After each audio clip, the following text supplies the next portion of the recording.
Hello, everybody. I am so excited to welcome Justin Dunn to the Blessings podcast today. The work that Justin does is extraordinary. And I think it was divine intervention that we met. Being open to meeting people and you just never know who you're going to meet. I think that's really an amazing lesson.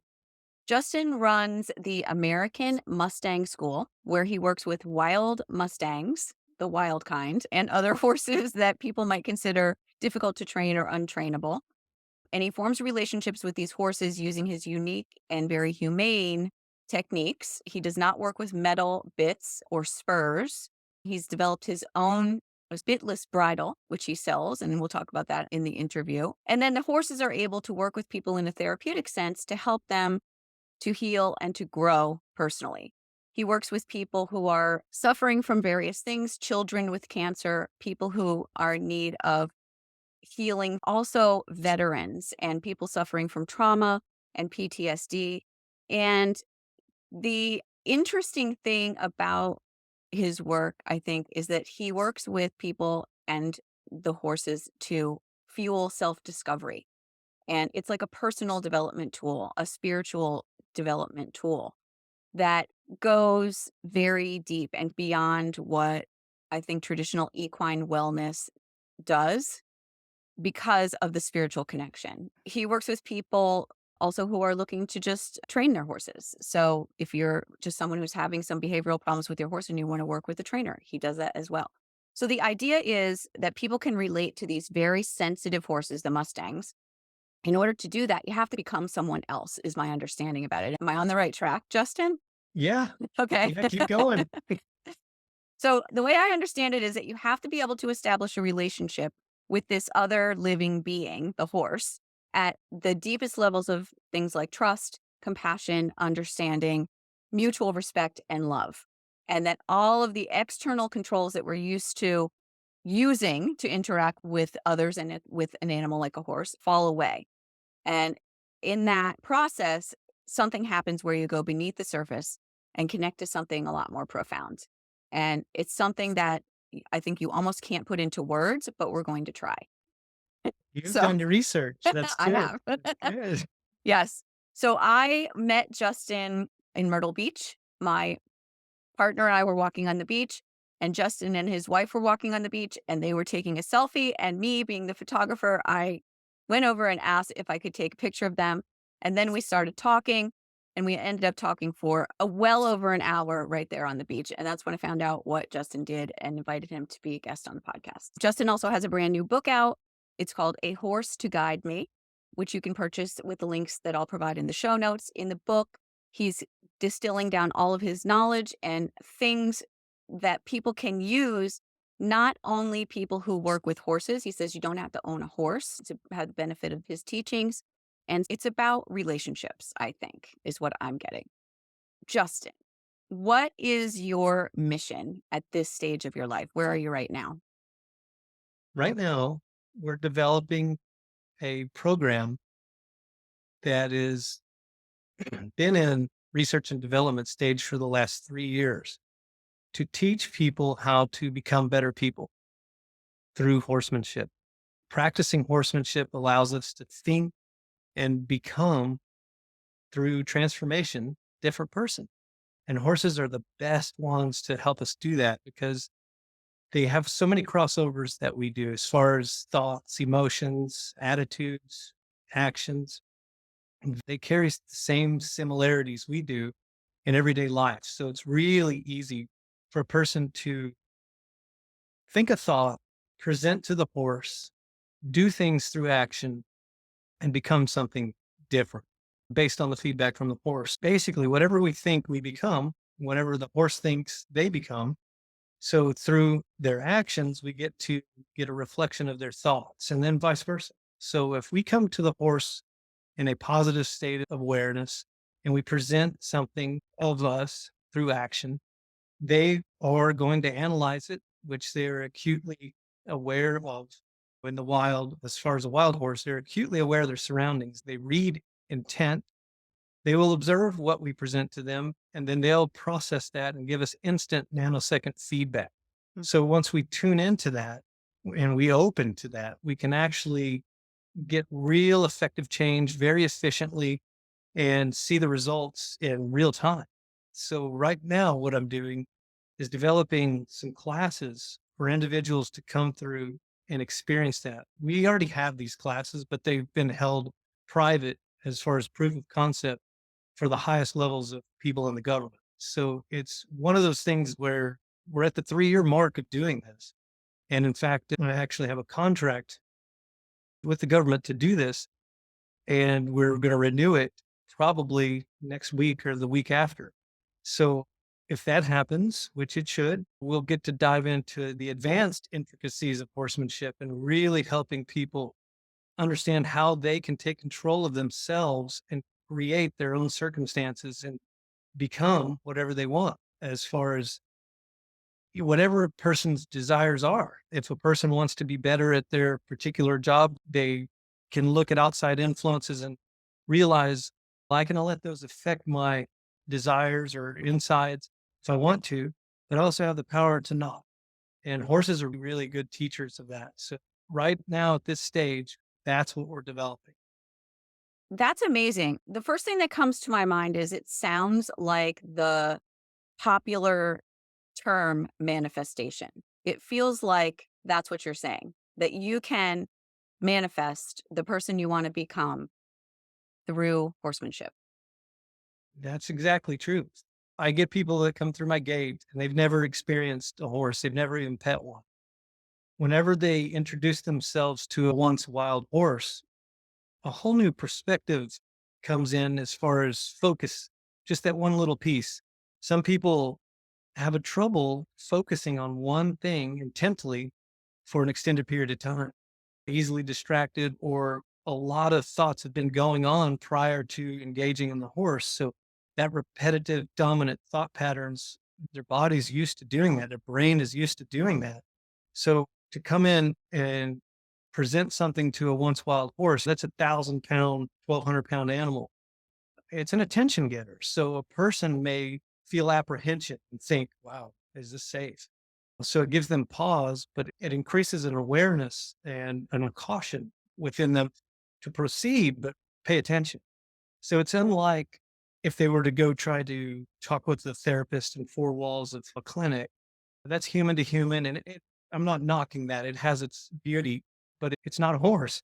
And it doesn't capture an awareness or an attention span to where a person can definitely look inward and think about what they're thinking, have a thought, understand the emotion based on that thought, understand the attitude that follows, and then the actions. I run a program where we have 5 levels. So level 1 is grooming for mindset. And it's essentially just taking a brush and grooming a horse, but looking inward while you're doing it. You're looking at what have I been thinking? What have I been feeling? What has my attitude been like? And what have my actions been like for the last 12 hours, 24 hours, or the entire week? Whatever a person really wants to try to change, grow into something better. So that real time grooming exercise and looking inward, if a person's been in a hurry, thinking thoughts that cause frustration, and they've got that brush in their hand and they're brushing the horse and they're going fast and not thinking about what they're presenting, the horse will give them some feedback to visually show, hey, you're going a little too fast and you're not really present. You're thinking about something else. What's going on here? So the person has an opportunity to see that feedback because whatever they're doing, they're presenting. If they're presenting something very fast and not necessarily conscious of what they're presenting, the horse will bring it into their conscious awareness. They can make a change. And then through repetition of this, they start to gain a superpower or control over their self where they say, wait a minute, I'm getting in that erratic, chaotic thought pattern again. My attitude is not what I want. My actions are definitely not heading in the direction I want. So they can real time change. And then as they continue to do this collectively over time, they'll develop a skill within their own control of those 4 things: thought, emotion, attitude, action, because those are 2 pathways of communication that we use to engage in a conversation with a horse. Horse reads emotion and he reads intent through action. So Horse will understand if the person is engaged with them through thought. Because if they're not, the horse is going to ask a subtle question based on survival. And if the person's not there to respond, they're going to make their own choices and do something pretty obvious at that point where it really gets a person's attention. So those crossovers are so interesting to watch because I'll see people, high minded individuals functioning at high levels in the government or at their job. They come here and they realize, wow, I've been operating at a very high intense level through thought. My emotions have not been really understood or aware, not aware of them. My attitude I thought was good. And then my actions are definitely abrupt and rigid. So then they'll bring it down. Mhm. And like on a scale of 1 to 10, they'll bring it back down to a 1 or a 2, present that to the horse, and then get the feedback that they're desiring. And then it's just wash, rinse, repeat from that point to develop a real good feedback loop, is what we call it, to where inputs from the person. And obviously, we want the best version of ourselves to present to the horse to get the best feedback from the horse. That is understood on a deeper level than I can even explain because it's unique to the person and the horse. We're all different. And horses are individuals and I have 9 to choose from. So as we go through these processes, the person gets to really get a deeper understanding of themselves, what to present to the horse to get the most desirable feedback, and then do it again and again, switch horses, do it again and again. And then they'll have a skill away from the horse and they can practice it with their own wife or their supervisor or a subordinate or their children. It's a looking inward, presenting outward. And then it's a feedback loop with whatever living being you come into contact with at Mm. that point. And then you can create your own circumstances. You can literally change what is happening pretty much in any circumstance. You standing in a line, that's when I used to get, I guess we could call it anxious about. I didn't like standing in lines. I utilize what I learned from the horses when I have to stand in a line and I can change my thoughts, my emotions, my attitude, and definitely my action. And that's the Unbelievable. behavior that I want. It's amazing. So many things are coming to my mind. It feels to me like this process is easy with a horse, easier with a horse than with a person until you learn what's going on in the interaction because the horse is giving you the immediate split second feedback. With a person, we don't always get that kind of feedback. We don't know what they're thinking, or they don't respond to us in a way that we expect, or we just can't tell. That's why I think people to people interactions can become much more complex. So, what you're doing is taking relationship and making it very concrete, teaching people to notice that immediate feedback you're getting from the horse. And then they can take what the horse is doing to know what's happening in a personal relationship or to take a closer look at their own behavior in a particular situation. Wow, that's interesting. Yeah, see, horses don't judge like a person would, and they don't have preconceived feelings about social constructs or the news or whatever the person may have if you're trying to talk with them. Horses are not into that. They don't care about race. They don't care about wealth. They don't care who you voted for. They just don't care about those things. They're nonsense to them, really. And a person that presents themselves to the horse, it's in truth because they pretty much know the horse doesn't care about their race. They don't care about if they're wealthy. They don't care about who they voted for. We'll just use those as examples. Yeah. And that lets a person drop their guard. They're not pushing up artificial barriers to protect themselves from the horse per se. They're actually opening into the purest form of energy transfer, which is information transfer. And they're not held or bound by any artificial barriers, or what I like to call them, that restrict our minds to not allow energy to flow. And then tension in the body gets released if we don't have restriction in the mind. So then once a person realizes, wow, all I've got to do is just think thoughts that I want to think right here, which generally I bring a person into the moment. Don't worry about the past, don't worry about the future. And we have a series of 5 questions we ask horses to develop a relationship or establish communication in the relationship. And in doing that, we can allow a person to understand, look, all you really have to think about is this moment. And if you have we'll call it a trash thought, come in, don't worry about it. Just be aware of it, but bring yourself right back to the horse. And then just in that practice right there allows a person to realize, wow, there's really no pressure. There's no time. There's no artificial barrier at all. There's zero. It's a beautiful thing because I've had every walk of life come through my gate, and I mean it. If you just ask, I'll probably, yep, I've had it. Any type of person that labels themselves something, it doesn't matter. Military, civilian, cancer patient, it doesn't matter. Labels are really, they're really useless here because a horse does not care. He does not care what a person wants to label themselves. But what he does care is how much that person cares. And the only way that I've found to really allow a person to show and prove that they do care about a horse is they have to care about themselves first.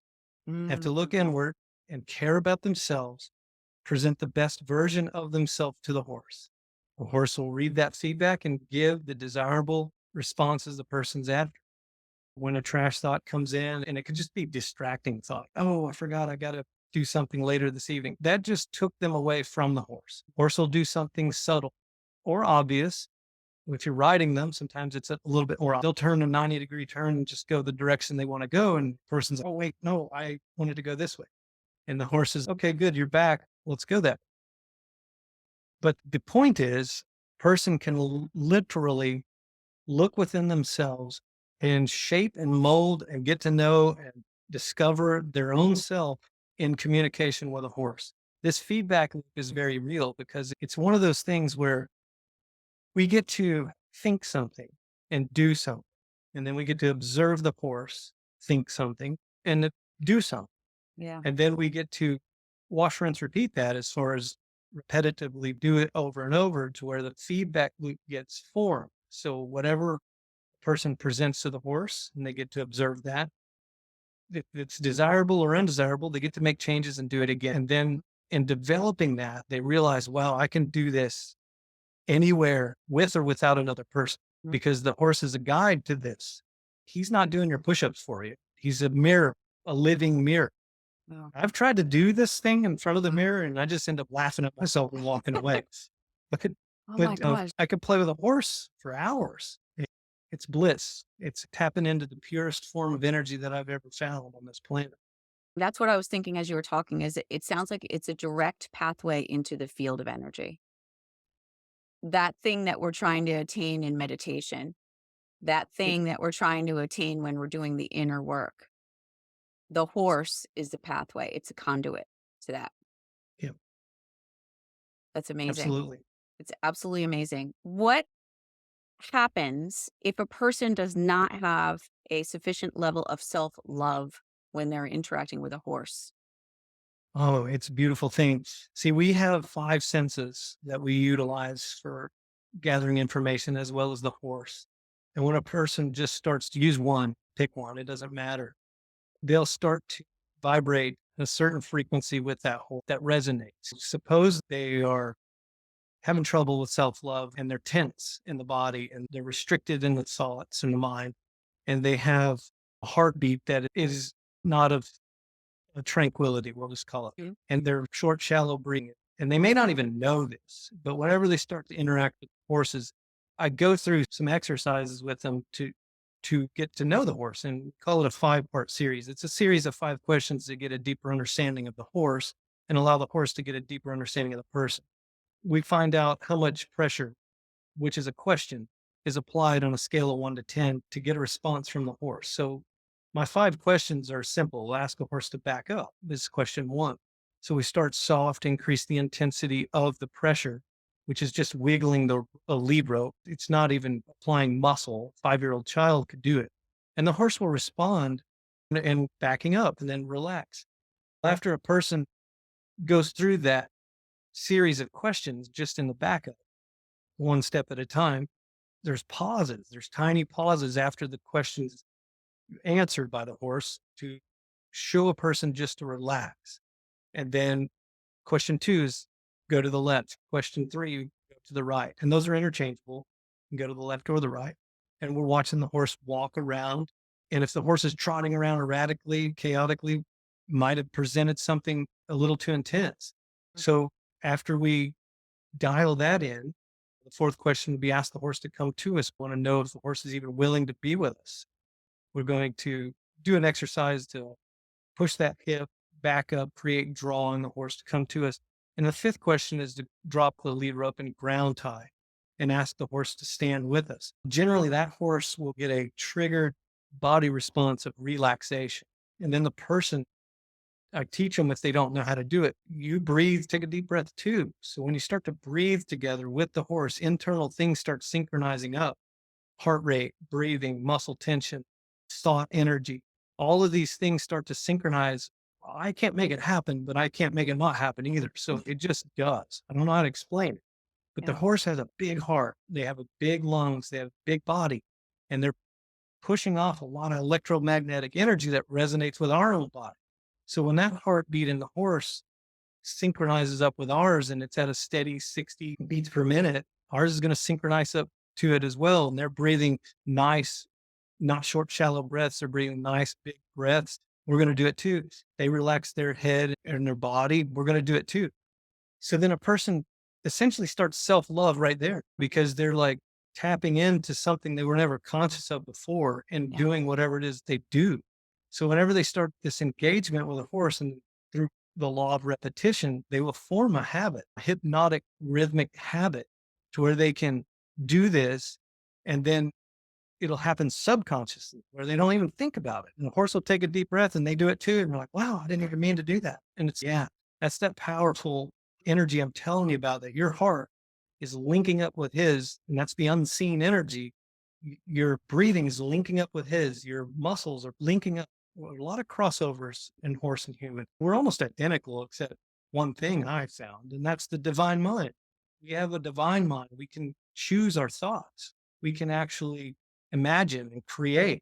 A horse, probably not, but he can think thoughts. And whatever we're presenting to him, he'll reflect in his body of what he's thinking. Does he want to be with you or does he want to run away? Does he want to relax or does he want to play? All of those things start to get a deeper meaning in the interaction. And then there's such a draw. That fourth question where I ask the horse to draw to me, when he literally walks to me without me pulling on him, it is just a reassurance. Okay, I'm doing something right, especially in a wild horse, because they're programmed to survive and they're not programmed to come to people. We're a predator. So they're taught from a very young age, think to survive, analyze things, life and death, because it's that serious. So whenever a wild horse will walk to you willingly, it's just an assurance you're on the right track. Keep going. It's all about alignment, and it sounds a lot like the work I've done with the heart, mind, and coherence between the two. I love what you said about the size of the heart. Is making that happen because the electromagnetic frequency and the vibrations of that interaction are unmistakable. I think a lot of people feel that's palpable, but it feels like in that situation it would be, I mean, off the charts. Yeah. You got to think horses depend on each other for survival in the wild. Yeah. They don't verbally give their position away if there's danger. The pack of wolves, if it's dark and they're sleeping, one's sleeping and the others are over him doing watch, they listen to each other's heartbeat. It's like a silent alarm. If a predatory animal were to come by, the awake animals that are watching, horses that are watching, their heartbeat's going to pick up and boom. So the animal sleeping on the ground, he can hear that. It's a silent alarm. So he's going to wake up, stand up, and look and see what's going on, not to give away their position verbally or with a sound. So they can hear our heartbeat 3 to 4 feet away. So when we're on their back, if we get nervous, they know. They can feel it through heartbeat, hear it. They can feel it through tension in our legs, in our seat. So it's a very intimate place to be on the back of a horse. We're a predator, they are a prey. So they are going to acutely be aware what we're presenting to them, especially a wild horse. And whenever our heartbeat starts beating, and I've literally felt this and I've seen it time and time again, they will start looking for ways to trigger a body response in us because we've done it for them so many times. They want to reciprocate. So they'll do things that I can't train them to do. I'll give you an example. A 10-year-old child comes in, He's suffering cancer. We get him on a Monday. By Friday, we're going to do a cattle drive across the. I have a horse that I link him up with. The kid's apprehensive, scared, very fragile, can't hit the ground. Hits the ground, it could be catastrophic. Yeah. So the interaction on a Monday with the horse, Tuesday, Wednesday, Thursday, we go to do this cattle drive. We've done a lot of little exercises of riding in the arena and whatnot to prepare the child. But the horse walks at a slow pace, low and slow. And the rest of my horses are at their normal gait. So I literally have to stop the flow and slow the tempo of the rest of the group so this horse can catch up. And he's just not normally that way. So I recognized that horse understood what that child needed more than any of us and dialed down himself to keep that human, the person, the child, keep his heartbeat at a certain beat, keep his muscles relaxed, keep him there in mind and thought energy, keep him safe and engaged and safe and healthy and happy. All those things that we want. And because horses read intent, and those children, they don't have any intent of harm. They definitely don't have that. So horse picks up on that very quickly.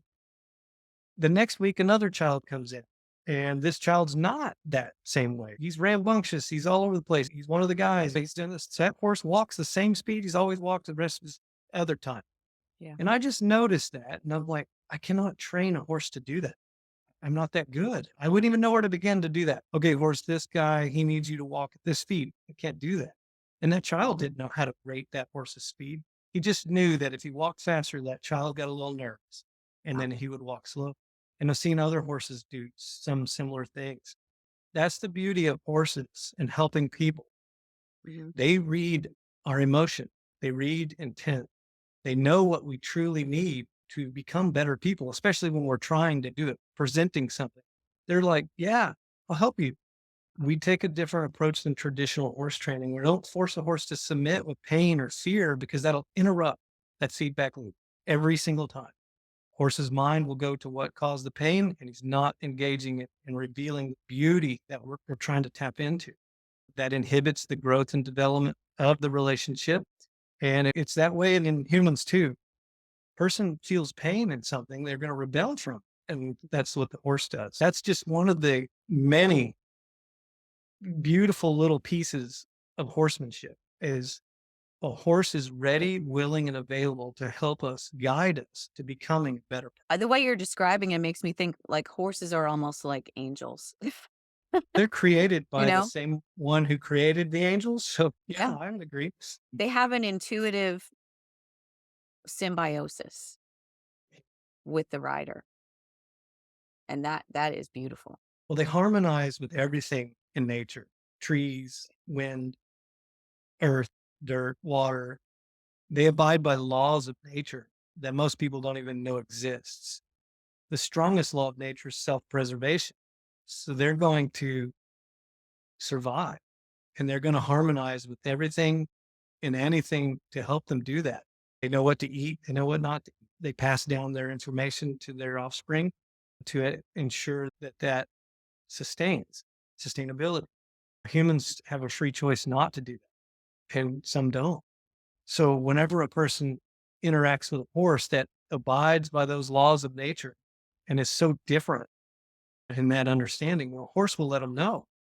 But when a person consciously makes an effort to, I want to know and I want to become better, the horse will give it over willing and say, basically, here's what you got to understand. My strongest law I follow is self-preservation. If you interrupt that, causing me pain, I cannot help you. Mm. If you don't cause me pain and you want a relationship built on this understanding that these laws of nature are my priority, I'll help you abide in them too. And then they can become your priority. So we start to learn laws of repetition, how important those are, laws of energy conservation. The horse is not going to waste valuable thought energy if it's going to be at the expense of his surviving. He's not going to get himself all worked up like a human would, emotion. He's not going to waste physical energy because he may need it. They think to survive. And if people want to start understanding true depths of survival and tranquility and doing less to get more. Horsemanship is the only way I've found. I read a lot of self-help books, but where do you practice those things? With a horse, you can practice any self-help book you ever read. I do it. I pull from some of the beautiful minds that write self-help books, but I also look at those self-help books and wonder, where do people practice that? It's tough with another human, Yeah, but with a it horse, is. you can practice it. We have meditations with horses where it's just being. You don't have to do anything, just be and synchronize heart rate, breathing, muscles, movement, or just being. It's a real great example of a lot of what self help books say, but to actually live it in real time and experience. Wow.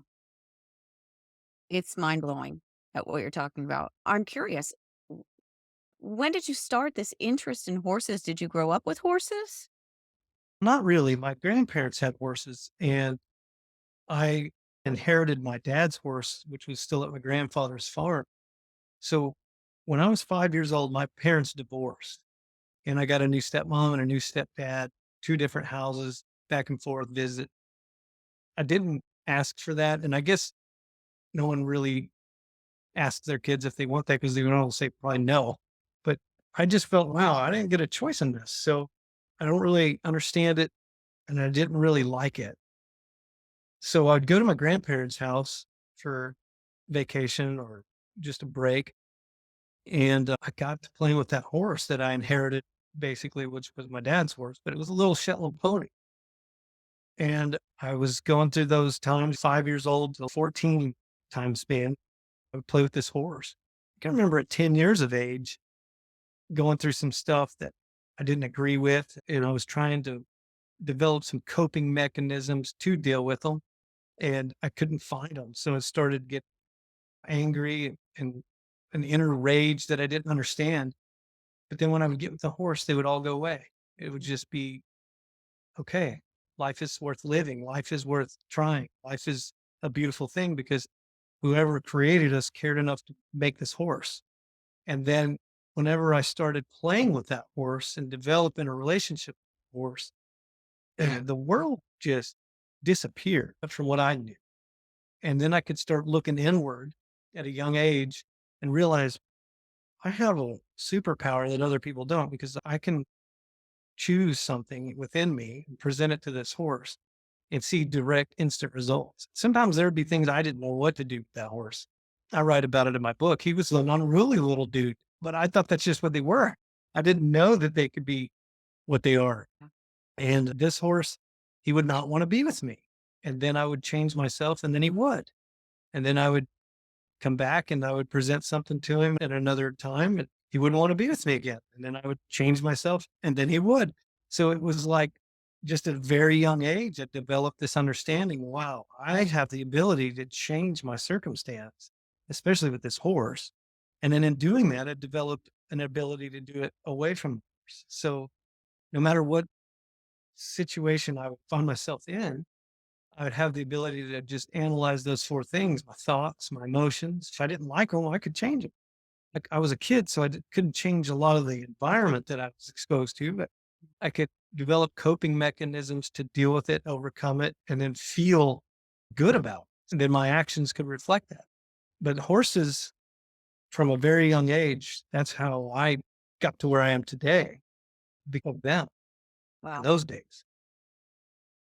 So you learned as a child that if you change yourself, and this is something it takes people a lifetime and they never learn, when you change yourself, the world around you changes. Yeah, absolutely.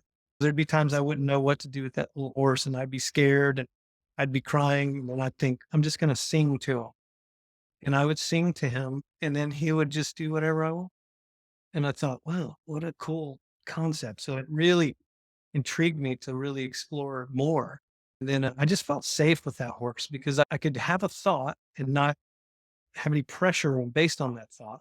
And if it wasn't desirable behavior, I could change my thought, present again, and then it would be desirable. And I thought, man, there's something to this. At a very young age, I was very fortunate to have horses and to learn those things. And as you were growing up, How did you develop this? How did it all come about that you decided this was going to be your career? I wish it was one quick answer. I'll say this. I didn't realize the importance of horsemanship until about the ninth grade. And I was asked to help with taking horses to a handicap school. And they were children my age. And we took horses over there and I got to see what horses did in just that short little day experience, what horses did for those children that were my age, bound in wheelchairs. And they got to ride a horse and they literally looked at me and said that they had legs now. And I was like, yeah, you do. Mm. And just that feeling, I related to this. We've all been hungry. And you know what it's like to eat when you're hungry. It's like when you see someone else hungry and you give them food, it feels so much better. That's the feeling I got that day in the ninth grade because I knew horses. I'd been playing with them. And both sets of grandparents had horses. I've been playing with horses. And to see those children have that response to what we were doing, that's what hooked me. I was like, I will do this one day. I'm in ninth grade. At that time, I can remember I probably needed horses more than any Yeah. time in my life was ninth grade to 12th grade, and I shied away from them. That was single most paramount time in my life that I realized, wow, I will be doing something for people with horses. I'll be doing something for horses with people. And here we are, we're doing that. My Wow. next experience was when I was in the military. We had horses on base and I would train horses for military and mostly their wives. And that was another experience that got me hooked into it. And then got out of the military, got horses for my family, and here we are. We're still doing Wow. it. So, as you were going through high school and you alluded to the idea that you were having a rough experience there. What could you have done with the horses that would have helped you that possibly could help? Because that's a really vulnerable, I think, group. I hear a lot of people talk about the teenage years and how hard it is, and a lot of people struggle during that time. What are the things specifically for that age group that could have helped you and that might help other people? I would definitely have channeled my energy into something a lot more positive than what I was channeling it into. So if the option had at least been available, I think that I could have utilized my time wisely, so to speak. The things that we were doing, we're all trying to get acceptance. We're all trying to fit in. We're all trying to figure out what we're going to be and do in the ninth grade, 10th grade, 11th grade, 12th grade. But it's if a horsemanship program were at school, because that's what I think should be at every school, I would have probably engaged in that and then developed some of those things that I know about now. Um, And that I would have taken a different path. It's real easy for people to say, oh, you can always make another choice. But if you don't have the information to make the choice, it's a little difficult. So if horses were at our school, as an example, I could have tapped into some information that I'm tapping into now Yeah. and made different choices. That, in a nutshell, would probably answer that. So that people can learn to develop that self awareness, which is so hard, I think, in the teenage years to, because that's what we're struggling to do. That's what we're all struggling to do. And so you're saying horses would be a tool that could facilitate that growth a lot easier in the teen years. Absolutely. I do it now. So hindsight is a lot easier now, obviously. But I get to see kids come through here that are struggling with things that I never had to struggle with when I was a Hmm. kid. I don't want to dive off on too many things, but we'll just take an example of gender identity. I get kids that come in here and that are confused about that. With horsemanship, they can be who they are. There's no judgment.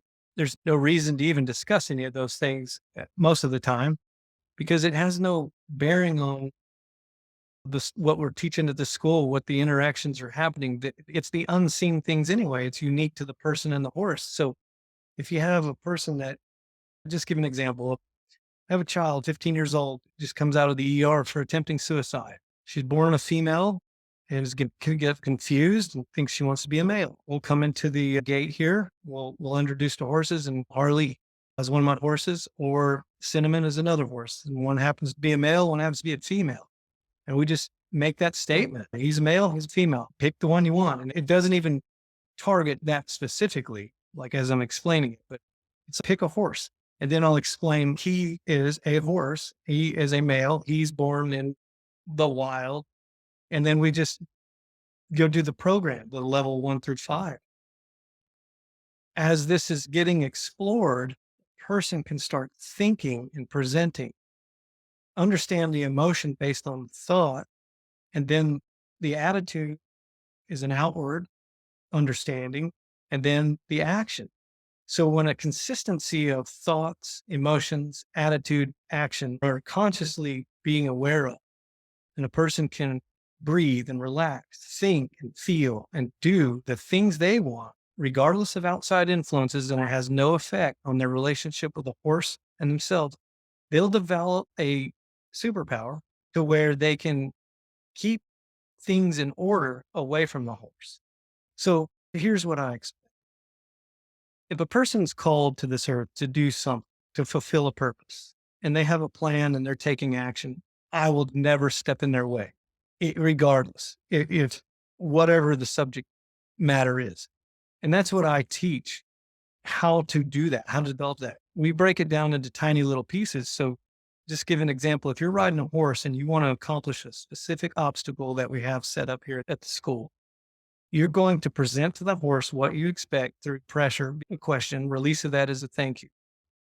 Yeah, you're going to get distracted because other thoughts are going to pop into your mind, or an outside influence like a squirrel over there or a pine cone falls out of a pine tree. Horse gets distracted because a car comes through the gate. There's 50,000 outside influences that could interrupt those thought processes of trying to accomplish that obstacle with that horse. And that's okay. It's an awareness thing. It's like you might have gotten distracted, but think about your thoughts, present to the horse through action. Now, being conscious of what emotion you're in and attitude in are going to help, because if you have a thought and the emotion is enthusiastic, your attitude is upbeat, and your actions are deliberate and clear, you're going to get better responses from the horse. If a thought pops into a person's mind that interrupts that feedback loop, the horse might not accomplish the obstacle as effectively as they might have if you were in the feedback loop, uninterrupted by thoughts you don't want.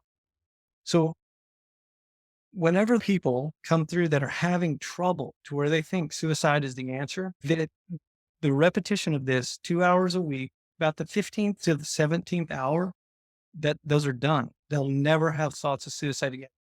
I'm not curing people from cancer. I'm not curing people from any issue out there in the real world.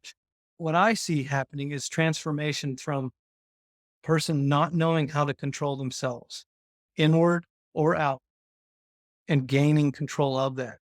So horses don't judge, like I said earlier. They don't care if you're transgender. They don't care if your race is. They don't care about any of that stuff. Yeah. They don't care about your wealth. They don't care about your rank. I do a lot of military guys.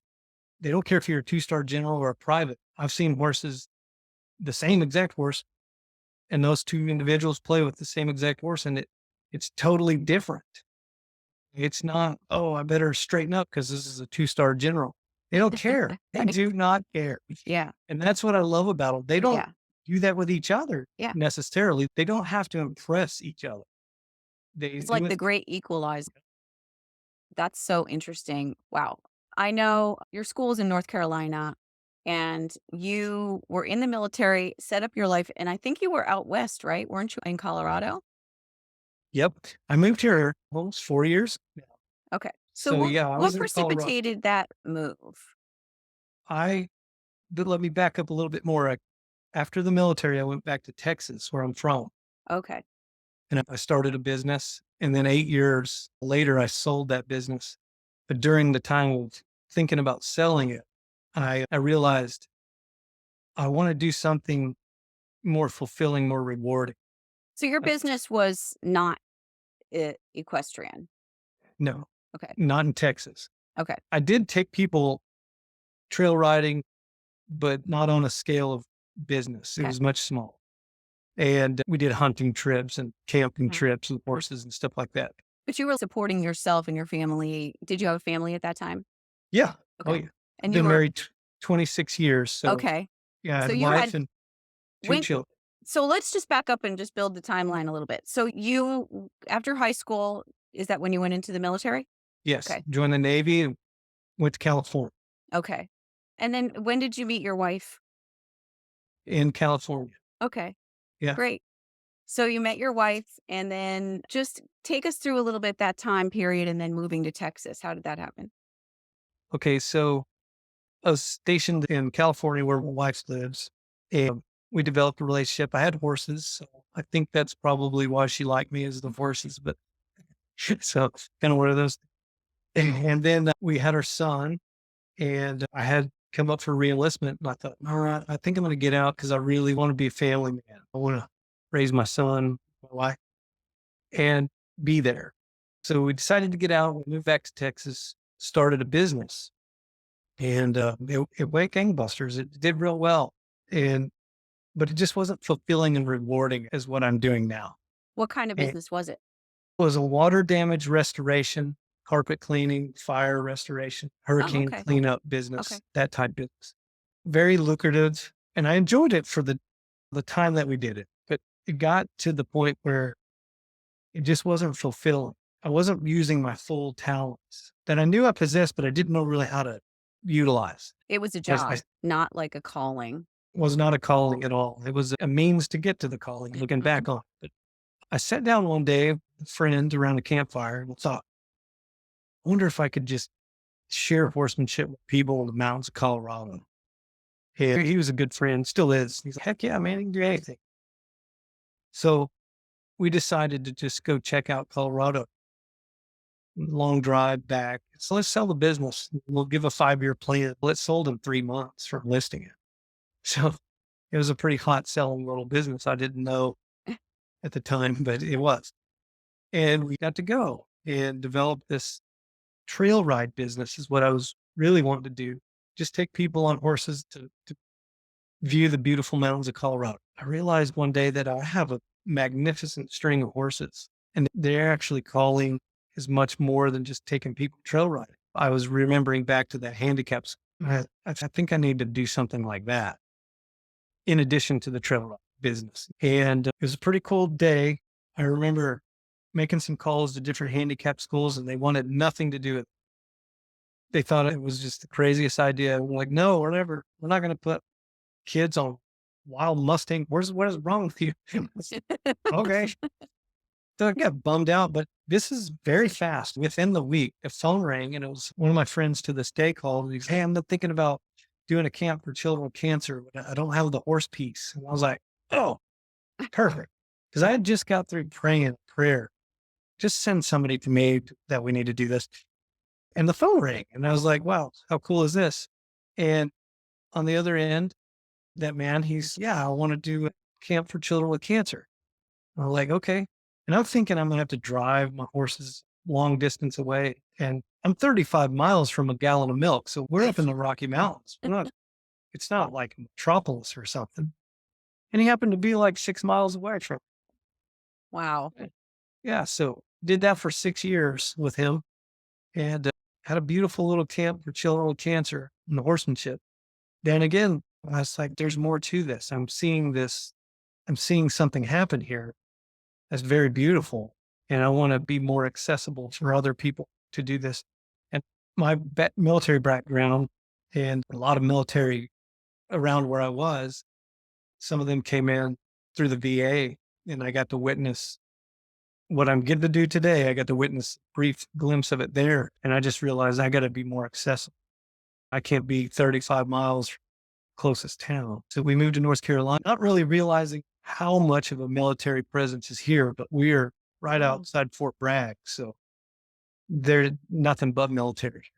So do you think that's your calling now to work with people in the military primarily?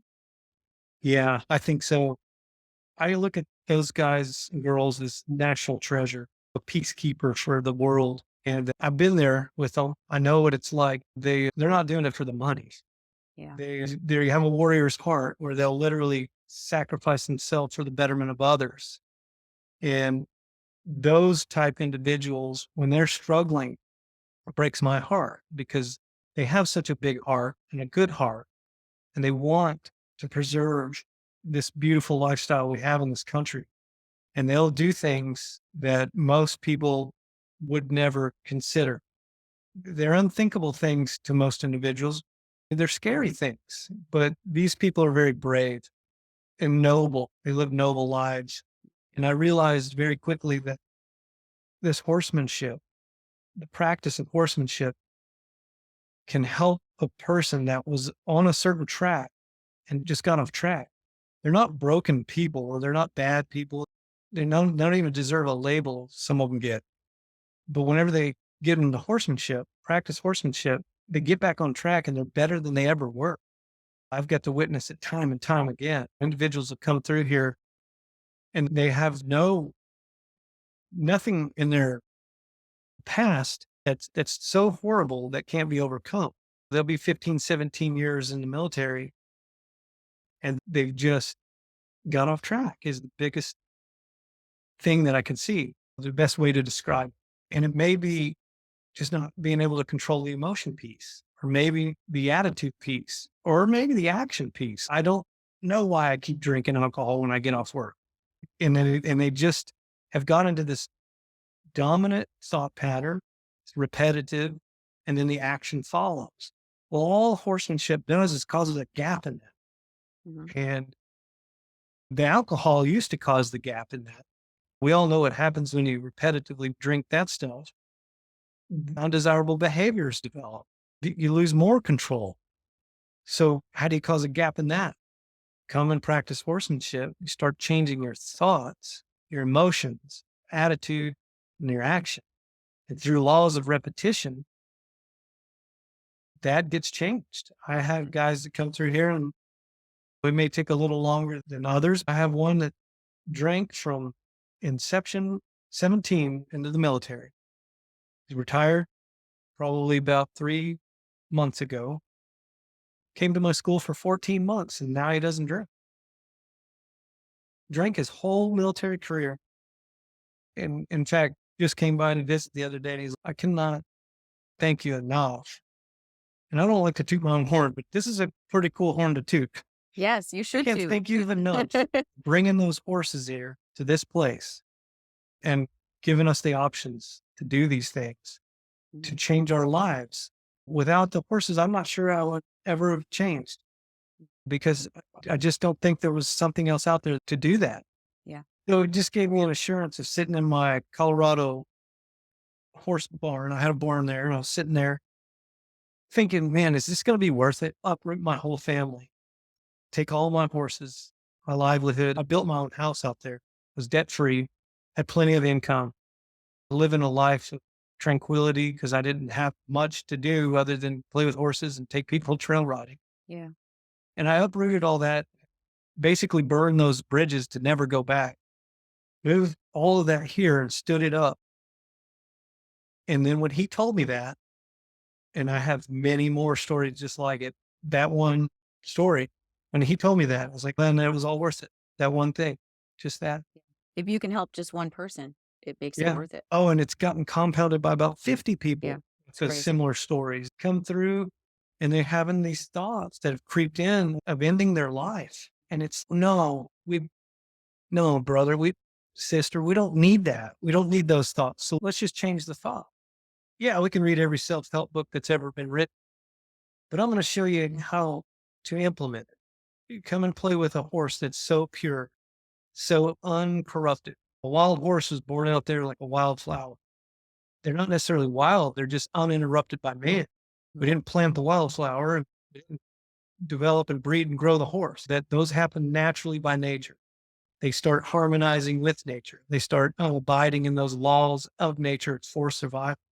So then when we as people with a conscious thinking mind have stepped away from depending on our survival instincts so much, we get put with something that does, then that resonates and we start to develop an understanding that we might not have ever understood anywhere else. Yeah. It You know, really sounds like it's such a unique experience. I was going to ask you because this is such a niche. A lot of people do not have access to this type of experience. And so, is there anything else you can think of that can help people who are considering suicide or having these severe problems? How could they access the same thing? How could they get in touch with this? I don't know per se, because I would have to step out of my field of Mm. expertise, but I'm sure there's dogs. I'm Oh, sure yeah. there's other animals. Do you think the But key is to relate to another being, like an animal in particular? yeah, what I write in the book is there's horse rescues all over this country. Yeah. There's animal shelters for that matter, but there's riding schools. If a person could just, if they just read what I wrote in the book and then they go try to apply it at a horse rescue, they'll get the same effect. And then maybe the horse thing isn't for them. And they start interacting with their dog in the same concepts or their cat or a goat. It's an animal. The animal is a very good teacher because they don't have these artificial barriers that a lot of us carry. We actually create our own adversities, and I've never seen the animal do that. They just don't Yeah, do that. it's true. So We make everything so complicated, don't we? I mean it. It's like What are we I'll catch doing? myself. I have a morning meeting with my wife every morning, no, without fail. Okay. We go on a walk, or even if we don't, and she's having coffee, we'll just sit and we'll talk. And I can see how if we don't repetitively talk and work things out, that we wouldn't be as advanced at solving little things that could become an adversity. Does that make Mhm. sense? Yes, absolutely. It's a And constant need to keep in touch with that. yeah, it's a constant consciousness that we've got to Yep. maintain to Yeah. develop the subconscious and do it naturally. Horses allow us to do that. They allow us to Yeah. think a thought, feel a feeling, pay attention to the attitude, and ultimately the action. Those two pathways of communication with horses could probably be duplicated with a dog or with a cat or a dolphin Mhm. or a whale or whatever animal that a person, maybe camel. I played with a camel one time, but I just didn't get the same effect. So maybe someone else came. But the horses, there's so many crossovers. And in my book, I tried to correlate why our creator created the horse and then why the son of the creator is going to come back riding. He didn't pick a camel. He didn't Mm. pick a dog. He could pick anything you want. But the story in Revelation where he says coming back on the back of a horse, in my mind, it's because the horse helps us prepare our mind to be prepared with fulfilling a purpose, having a plan, taking action to do it. And it's a consciously everyday walk Yeah. to develop. So that way, whenever you're not really paying attention, your subconscious will kick in and you'll get the information you need and Yes. do what's called to do. Yeah. The ability to tune into the subconscious or to just allow to ask and wait for an answer is a special and magical thing. And it works. Yeah. Our five senses, a lot of people just depend on those alone. Yeah. I understand now in maxing out all five senses with a horse because I don't do anything that will dull them. So I don't smoke, I don't drink, Yeah. don't do anything that'll dull my five senses so that I can engage in a deep conversation with the horse, get a deep understanding. And then that sixth sense is developed to where you get information from the one who created both of us to solve issues or problems that arise. It's just as easy to look at how things came about, in such a short period of time, like the airplane. All of the materials needed to make the airplane have been here how long? And Right. in the short amount of time that somebody got the idea, now we have an airplane flying around and people can even check their email on that thing Yep. while doing it. I mean, we could go on about everything, cars, the roads, all these things. It's like a spark. People, Somehow a spark happens that yeah, ignites that, and then it just builds. yeah. Yeah. And so people tap into a sixth sense of information, which is what I believe we have all have access to it. Yes. Well, if we're not worthy to receive it because we're dulling one of our five senses intentionally, then it's not going to come. If you lose one of your senses, from what I understand, the others get stronger. It's the desire. If a person truly desires to fulfill what they're called to do on this earth, they're not stoppable. Yes. That is true. That is my belief. I think we have unlimited potential as humans. Yeah. Yeah. And as long as we abide by those laws, I don't think anybody understands the full depths of those laws. I don't even understand them. That's why I go out there and research and develop every day to try to get a better understanding. But as long as you start to get an understanding and abide in those laws, that nothing can stop you. Right. It's unstoppable at that because you'll understand laws of energy Yeah. conservation. You won't burn yourself out. You'll understand laws of compensation. You Mhm. got to do something and allow it the time it takes to develop. We get into a big giant hurry because we're laying the convenience, push button, make it go, and hurry up. But Yeah. horses can do that. I cannot train or develop a relationship with a wild horse any faster than that horse is capable of allowing me to do it. Yeah. No matter what. It's just plant the seed in the ground for Yep. an apple tree. I can't go 45 days later and dig it back up. Where's my apple? Yeah. Same thing with a wild Mustang. Yep. Law of compensation has to take its course. And if people just understood some of those laws, they would be unstoppable if they could implement them Yeah. into their lives. I think you can tune into those things naturally, but there is also the advantage of a practical understanding, like the way you're explaining it, that for people who don't have the intuition, that they can understand them in a practical sense. Yeah. Very interesting. I find that amazing. I'm wondering, so your forces, did they all come to you in Colorado from the wild? Not all of them. I got some out of bad situations. Okay. My Mustangs came to me from out of the wild. I've lost some horses. They passed away. But the thing about that is I prayed this prayer one time. It's a prayer of Jabez. I'm not sure if you're familiar with it, but Mm-mm. expand my network prayer, the Okay. way I understand it. I haven't prayed it in a while. It's if anybody needs information, come and let's collaborate type thing. And I always thought it was just going to be humans that came. Mm. And I realized, wow, okay, so horses would find me and then I would think I was helping them. But then I realized very quickly, oh, they were sent to help me. Uh, So the horses that come to me and have come to me throughout the 20 plus years, they were teachers and guides. They taught me how to prepare myself for the next horse or the next human, for that mhm. matter. They taught me things that I needed to get to where I am today. So not all of them were wild. Some of them had been through traumatic experiences, neglect, abuse, whatever. And in developing what I teach today, I've traveled all over the United States, implemented what I do to any and every horse I could get my hands on, and it works. Doesn't matter if it's a traumatized horse, an Mhm. abused horse, a neglected horse, a wild horse, a miniature horse, or a draft horse of any breed. I've tested what we teach here at American Mustang School on them all. And I realized, wow, all the horses that came to me prepared me for every horse that I've ever played. And then people too. We could apply that to our interactions with people as well Yeah. and our experiences that they're Yeah. preparing us and teaching us for the next experiences. I No, don't go think ahead. we cross paths with people by accident. No.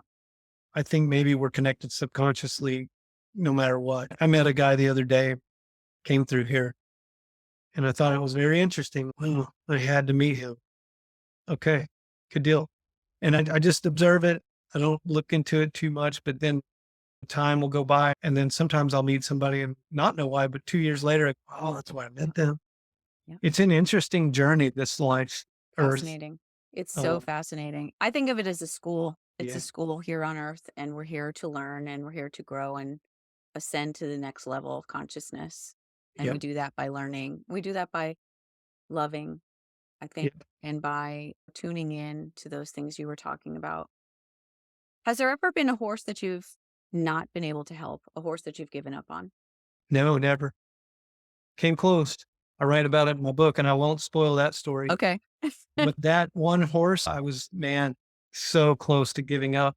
I never wanted to think that there was a horse born that I couldn't interact with or train, but this particular one, I was okay with that. And no, I almost gave up on the single most important horse that ever came to my life. Taught me the most about myself and taught me the most about horses and taught me the most about this experience we do call life. Yeah. I actually have been getting a lot of feedback from people that bought the book and read that story Okay. and all positive. Yeah. And it is a true story. So it's, I don't even know if you can make stuff like that up. Oh, Yeah. that's one I'm looking forward to reading. I think that's true in life. I always say this, that your most difficult experiences are your greatest teachers. Yep. And instead of, I think about bad experiences I've had and people I might want to be angry with or hold a grudge or not be able to forgive. And then I think, no, I'm grateful for that person because they are a great teacher. Yeah. Because if we ever are angry with someone, it's more about us than them. Absolutely. We're usually angry at them because they're reflecting something that resonates with us anyway. Yep. Otherwise, it wouldn't affect us in that manner. That's right. Being angry at somebody is just a kind of a, it really gets my attention. If I get angry at someone, I look inward very Hmm. fast. Like, Yeah. hey, What's this trying to teach me? What is this yeah, experience trying to teach me? because I realize it's not even about that person. It's about me Yep. and why do I feel this way and what can I do? I start assessing. Am I just like that person? Is that why I'm angry? Would I do the same thing in their circumstance? Is that why I'm angry? Or do they not have an understanding of where I'm at? And then I should just disregard it. Those type things. Mhm. I start going down through. And every instance that I've ever gotten angry at someone, it's about me, not them. Most people are not big enough to admit that, but I think that's the case. I think Yeah. it's always reflecting something back to us. People are mirrors. We're mirrors to one another. And I'm a freedom guy. Like my whole war cry is freedom. I don't want to be captive by anyone, Right. thought or physical, of course. But and I always feel if somebody makes me mad, I gave them power to do That's that. right. And then it's no, I want the freedom. No, I'm not mad at you. I don't. I want to be free. And if I'm mad at you, you got power over me. I don't like that. And I don't. That's real easy for me to change the thoughts and emotions, attitude, action because I want to maintain my freedom. That might be the best thing you've said the whole time. I love that. I always ask everyone to talk about the lessons and the blessings from their lives. So before we get into that, I just want to give you back a quote that I read. You say, trade places with your horse, treat them as you would want to be treated if the roles were reversed. It's like the golden rule there. Yeah, it's exactly that. If we do that, we can actually look inward a lot easier because then we start developing empathy and sympathy, those type things that are easily guarded through artificial barriers. Whenever I think that way, I'm going to trade places with this horse and treat him as I'd want to be treated if the roles were reversed. In the halfway through each session, he gets to do to me what I've been doing to him. I'll proceed with caution because I want this to be a delicate handle of what I'm really trying to do inward, present outward. And I want to be totally the best I can be at it. So if I don't treat that horse the way I'd want to be treated, I interrupted the whole major purpose. How to become a better person through engagement or practicing horsemanship. If I don't trade places with that animal and I hurt him, and sometimes people do it and they're not consciously meaning to do it. We don't use a bit in the horse's mouth for that very reason. I know a lot of people that use bits in horses' mouths and they're not intentionally trying to force their horse to submit with pain or fear. However, if in this conversation with you and I, If every time I ask you a question, right before you answer, I just give you a little pinch, where is your thoughts going to go? Eventually, you'll be like, all right, he's going to pinch me again. I don't want that. So the same thing applies with horses. And I thought that one day, thought, yeah, I'll use this bit and I'll just be so soft, he'll never know it's there until he knows it's there. It's just one of those things. I'm going to trade places with them. They're all individuals. Some horses are a lot more tolerant to a bit in their mouths, for it, as an example, but some aren't. So it's not fair if I don't go into that with trade places with them, treat them like I want to be treated, because I want a deeper understanding of that individual so that they can get a deeper understanding of me as an individual. And then we can synchronize and really get to the nuggets of what we're after: life enrichment. That horse wants to live an enriched life. They can do that just fine without me. They have everything our creator has put for them to do that. When I invite them into the human element, I've got to present something to them that they would be willing to want to be with or follow or join or partner, whatever word you want to use. But if I don't trade places with them and treat them like I'd want to be treated, if I was taken off my grasslands and put into the human element, I'm going to probably rebel, or I'm going to at least have resentment. So each engagement, I don't want to interrupt that horse's mind and body, the harmony in their mind and body, their thought action. I want to insert myself into that and be invited to do that. So that quote that I came up with, yeah, it's pretty much the golden rule, but it applies to horses. It applies to people. Yes, If I want a yes. relationship with a person, I don't want to interrupt their harmony, which is agreement of their own mind and body. If they start to feel restricted in the mind, tense in the body, they're not going to want to be around me.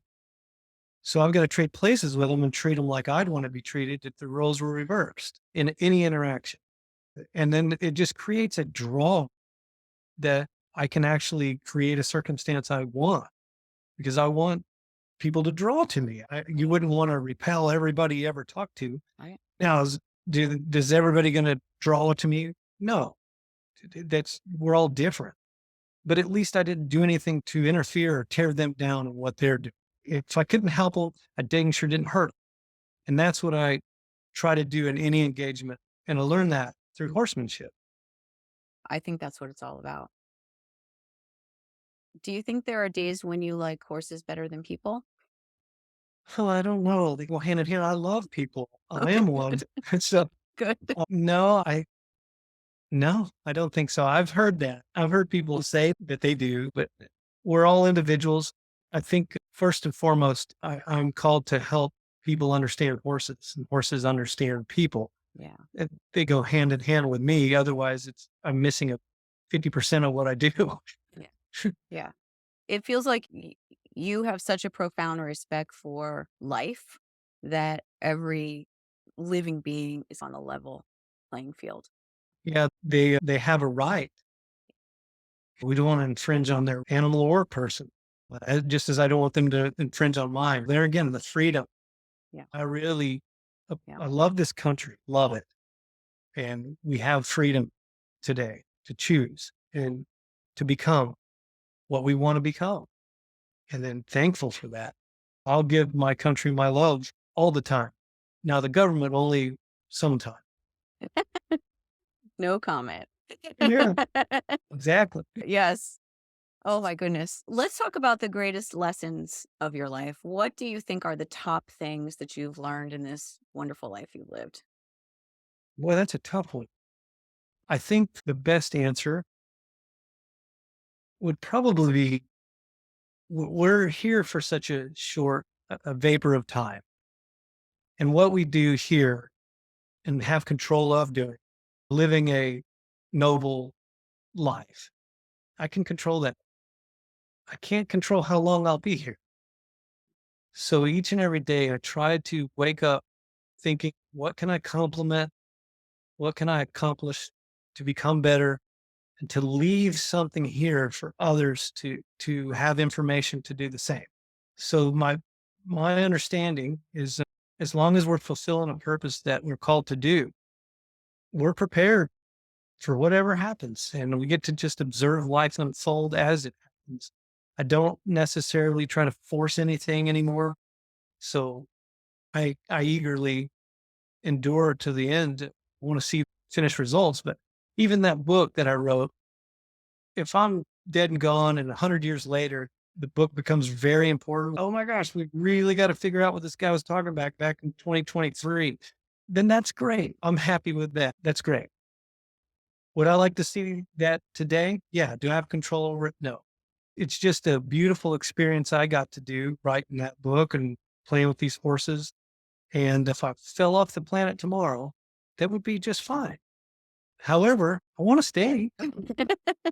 So I'll keep on You trying have to more work fulfill to this. do, Yeah, I have more work to more do. people to help, Yeah. more people to serve. Yeah, that's beautiful. I feel like there's something about your work that takes the tendency toward fear, the fight or flight response in both the horses and the humans, and neutralizes it because you are looking at it with this mindset of freedom, live and let live, let things be as they are, and also not using any intentional violence, cruelty, anything to force the horses or the people to interact or to synchronize or to Yeah. have that relationship. So it neutralizes that because, like you said in the beginning, like the horse is enormous and wild, and anyone who's ever stood next to a big horse can understand the power that a horse wields. Yeah. I look at it this way. Lots and lots of people keep telling me, Justin, you just have no fear. I don't think that's true because I do have a fear. I have a normal. I just know how to manage it. So the flight or fight instincts are strong in me. They're strong in the horses. But I've learned to see the signs preemptive of fight or flight and how to manage those things. So if a horse grits his teeth and tightens his lips, that's tension. If that tension, which is muscularly, his tongue and cheeks are muscularly connected through the jaw, the poll, the neck, shoulders, and the two major muscle groups in his body, if that tension spreads through there, he's probably going to run away or fight you. Generally, run away.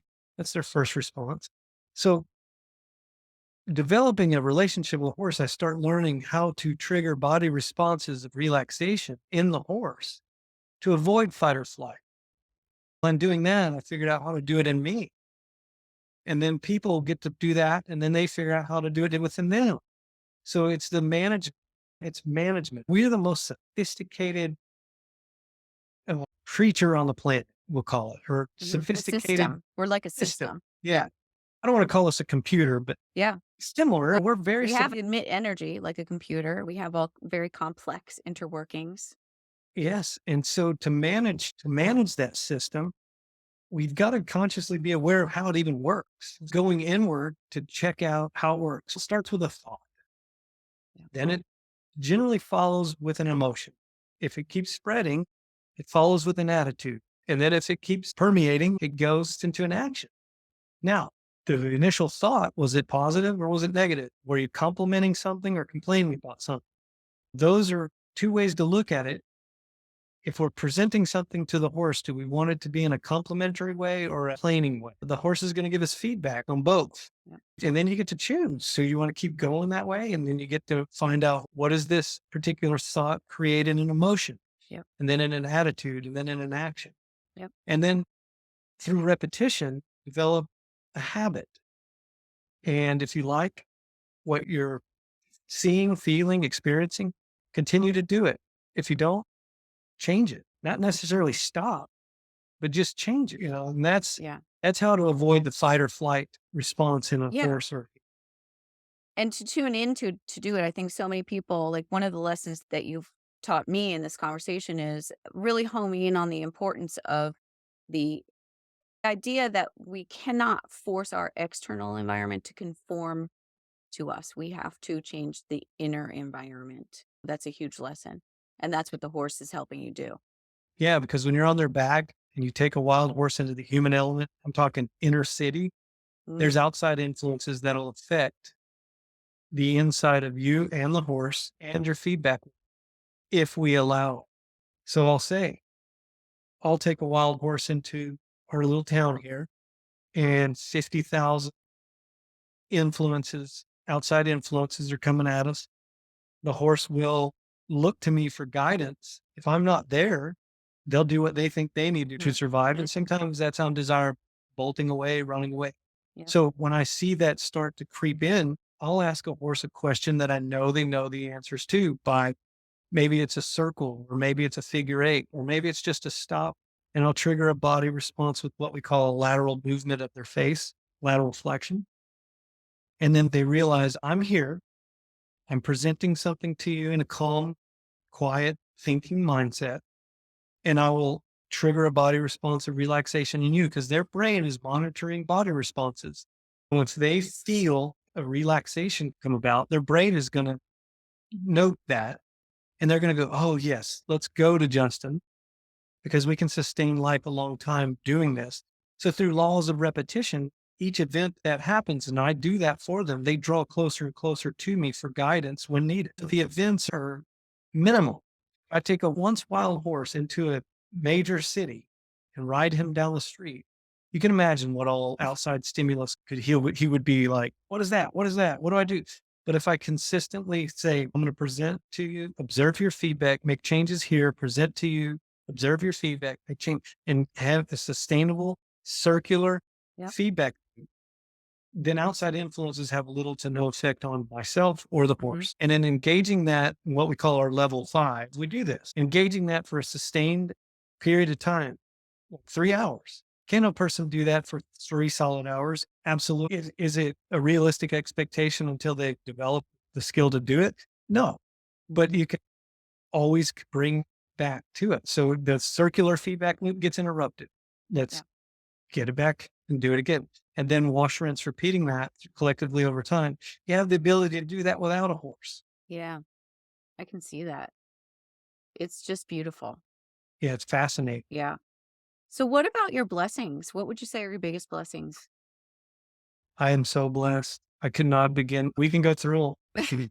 My health, The my big one. health, Yeah. my health is phenomenal. Oh, I nice. I've been blessed You with attribute health. that to horses, to working with horses? Oh yeah, Yeah. absolutely.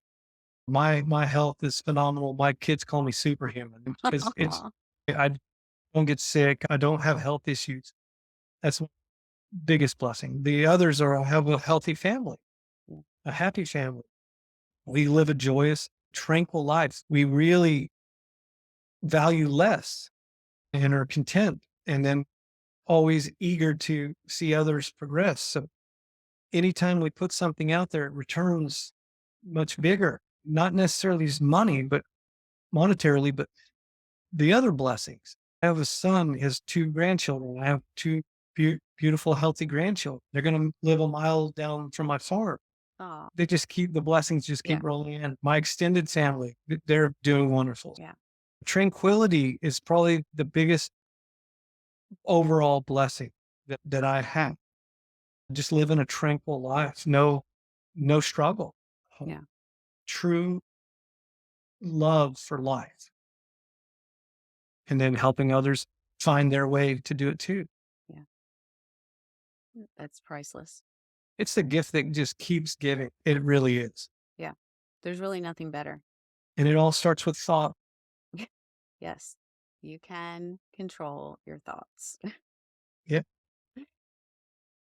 If I asked you to tell me what was the most important thing in life, what would you say? Gut reaction. Duty to one who spoke all things into existence. Beautiful. Oh my gosh. Thank you so much for everything, Justin. Thank you for your time. Thank you for all of the amazing information that you've given us. I can't wait to finish the book and share you with everyone. Cool. Just beautiful. Thank you for being Yeah. here. Thanks for having me, Mitzi. I appreciate it. Thank you.